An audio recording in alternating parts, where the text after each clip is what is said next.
Chapter 8 centers on organizational behavior, including power, politics, conflict, and stress. This lecture will focus on power, politics, and conflict. Organizational behavior is the study of actions that affect performance in the workplace. The goal of organizational behavior is to explain and predict actions and to show how those actions can affect performance. Personality, perception, and attitudes drive behavior. As a result, they are important to understand.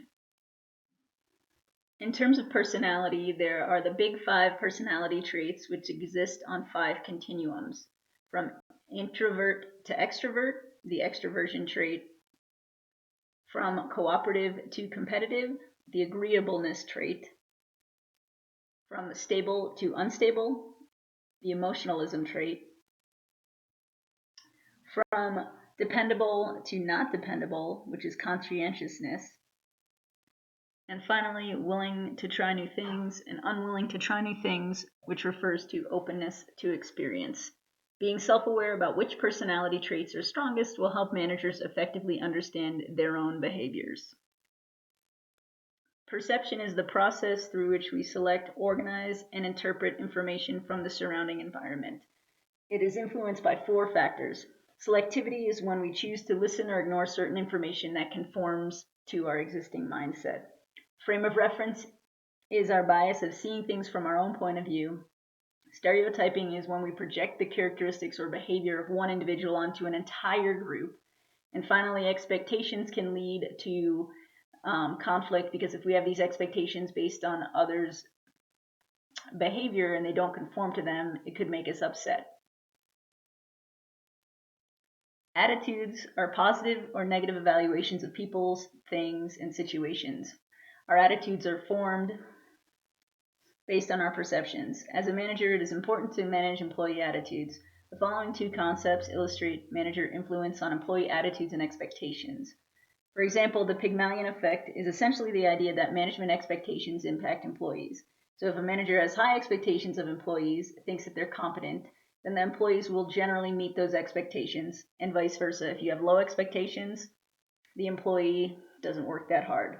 Along the same line, stereotype threat, which is not mentioned in the chapter but is important, is when members of a group are negatively stereotyped and then they're put in a situation where they fear they may confirm that particular stereotype. Another area under the umbrella of organizational behavior is power. Power is defined as the ability to influence others' behavior. The group pictured here is the International Olympic Committee Executive Board. They're a very powerful group in that they decide a number of different policies that affect the organization as well as nations involved with the IOC. There are 7 bases of power which exist on a continuum, with personal power at one end and position power at the opposite end. Generally, to have coercive position power, you need to have a management job that gives you the ability to hire, discipline, and fire your employees. The use of coercive power involves threats or punishment to influence compliance. Coercive power is appropriate to use in maintaining discipline when enforcing rules. In comparison, connection power is based on the user's relationship with influential people. Think networking. You rely on the use of contacts or friends who can influence the person you're dealing with. In terms of the Olympics, connection power plays a huge role in which nations are awarded the Olympic Games because of the need to build alliances and voting blocks to make sure your country gets voted in. As the head of the International Olympic Committee, Thomas Bach has both reward power, which is the ability to influence others by giving them something of value, say the Olympics, or legitimate power, which is based on his position as the head of the IOC, so the head of the entire organization gives you legit power. Referent power is about using your charisma to get people to do things for you, like asking them to do favors for you. It's basically all related to whether or not they like you. In terms of information power, people who have knowledge or data that others need have information power. An important part of the manager's job is to convey information. Employees often come to the manager for information on what to do and how to do it. So to increase your information power, you have to have the information flow through you, know what's going on in the organization. In terms of expert power, it's based on the user's skill and knowledge. Being an expert makes other people dependent on you. Politics are the efforts of groups or individuals with competing interests to obtain power and positions of leadership. Networking, reciprocity, and coalitions are all political behaviors. Networking is used to develop relationships to gain social or business advantage, and this, in terms of the Olympic Games, networking is a huge component of staging the event, of getting the event to your country, etc. Reciprocity is used to create obligations and develop alliances and then use them to accomplish objectives.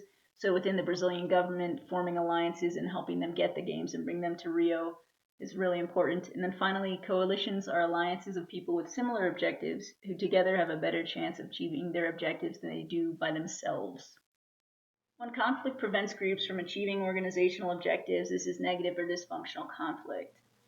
However, conflict can also be positive, and functional conflict exists when disagreement and opposition actually end up supporting the achievement of organizational objectives. This picture illustrates an example of a negative conflict within the International Olympic Committee with the Brazilian Olympic Committee, in that the banner states $1 billion and it's still disgusting. It refers to the amount of money Brazil has spent in order to get ready for the Games and the fact that it doesn't seem to have improved the water quality in addition to other areas. An IOC rep recently called the preparations for the Games the worst he'd experienced. In fact, it's so bad that the IOC is sending consultants down to Rio to monitor progress because they didn't think the Brazilian Olympics Committee was ready or prepared to host the Games, despite the fact that they gave it to them. So it's a pretty significant example of a negative conflict within an organization. There are 5 styles of conflict management. In avoiding, people who use this style attempt to passively ignore the conflict rather than resolve it. And when you avoid a conflict, you're being unassertive and uncooperative. One could argue that the International Olympic Committee has avoided the issues related to the Rio Olympics, as constructions of facilities have fallen behind and water pollution is a significant problem that has not completely been dealt with.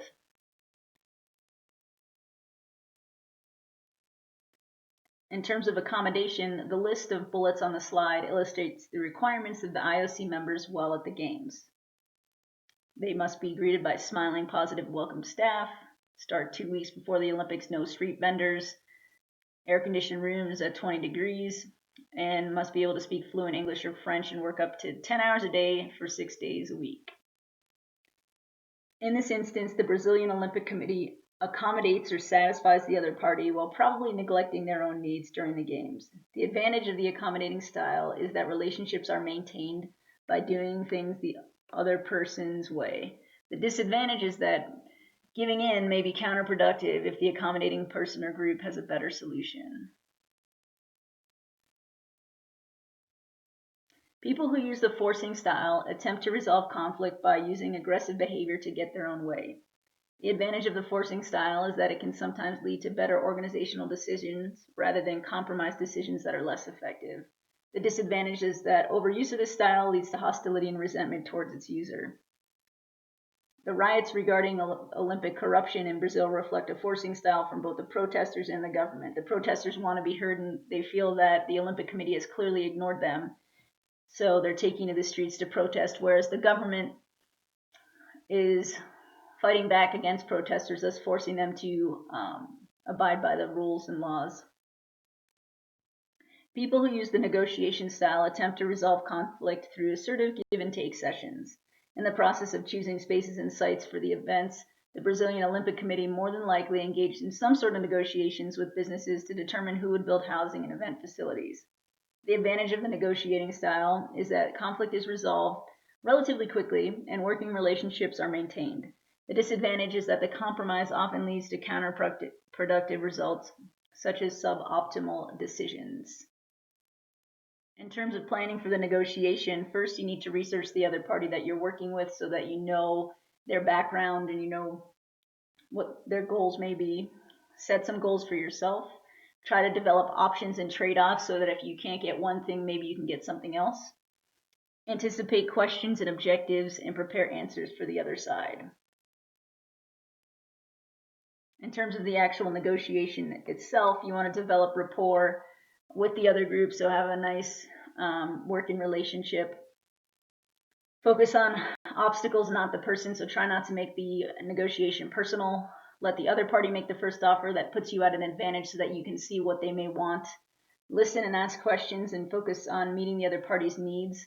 So you want to make sure that you're giving them to some extent what they want, because when people leave negotiations feeling happy and satisfied, that's a good thing. And then don't be too quick to give in, ask for something in return. So if you're going to give something, you always want to try to get something back.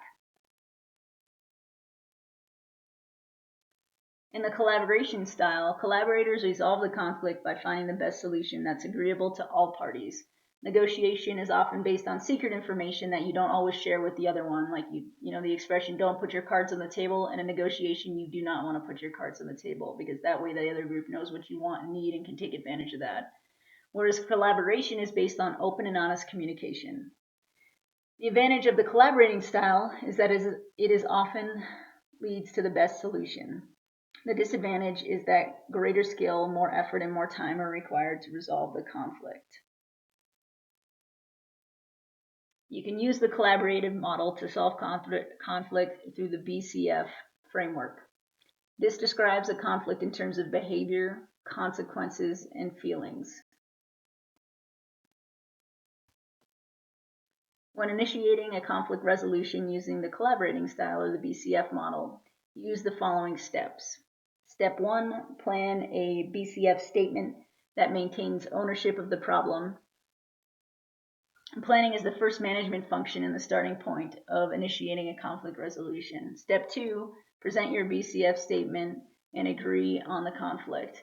After you've made your statement, let the other party respond. And if they don't understand or refuse to acknowledge the problem, you should keep persisting. And you can't resolve a conflict if the other party will not acknowledge its existence, though. Step 3, ask for and give alternative conflict resolutions. Begin by asking the other party what can be done to help resolve the conflict, essentially. Step 4, make an agreement for change. So try to come up with some agreement on the specific action that both groups will take to resolve the conflict. Due to the large amount of nations involved in the Olympics, the International Olympic Committee presents a useful case study in organizational behavior. Power and politics consistently play a large role in determining who receives the Olympic Games and how the events leading up to the Games play out, choosing torchbearers, building facilities, etc. And as a result of political behavior, conflicts arise. There are a few different ways to resolve conflicts. The trick is, as a manager, knowing which method to use at the appropriate time.